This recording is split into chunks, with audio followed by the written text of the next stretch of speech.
Question number 8. Ron Mark. Thank you, Mr. Speaker. My question is to the Minister of Police and asks, does she stand by all her statements, and if so, how? The Honourable Judith Collins. Oh, Mr. Speaker, yes.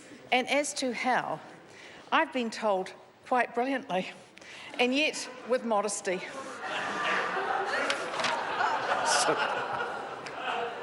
Supplementary question. Ron Mark. Thank you.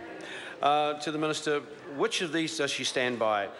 TV3's The Nation programme on 12 June when she said she was, quote, confident of reducing overall crime and violent crime, including domestic violence, by 20%, end of quote?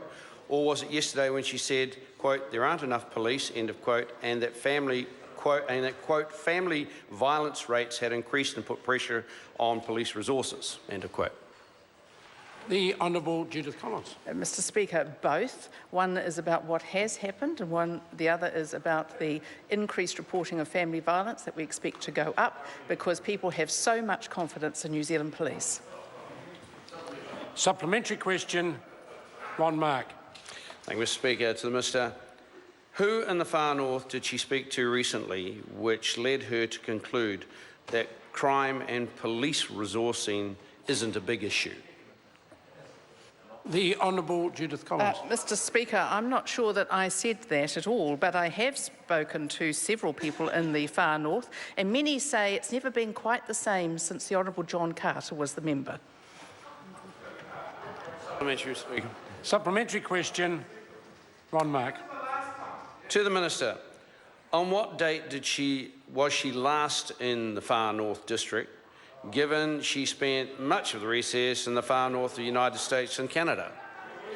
Oh, the Mr. Honourable Speaker. Judith Collins. Well, Mr. Speaker, the member's clearly a bit jealous about my excellent fishing photos and my zip lining.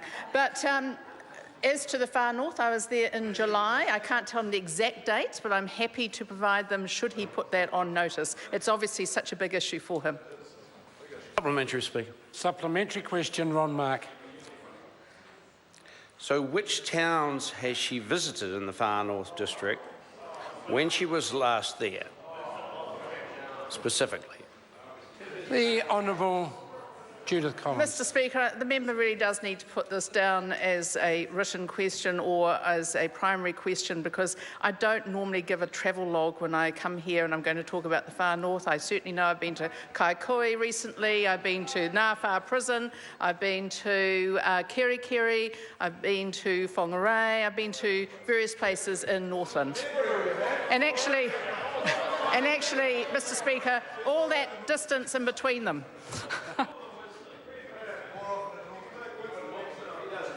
Question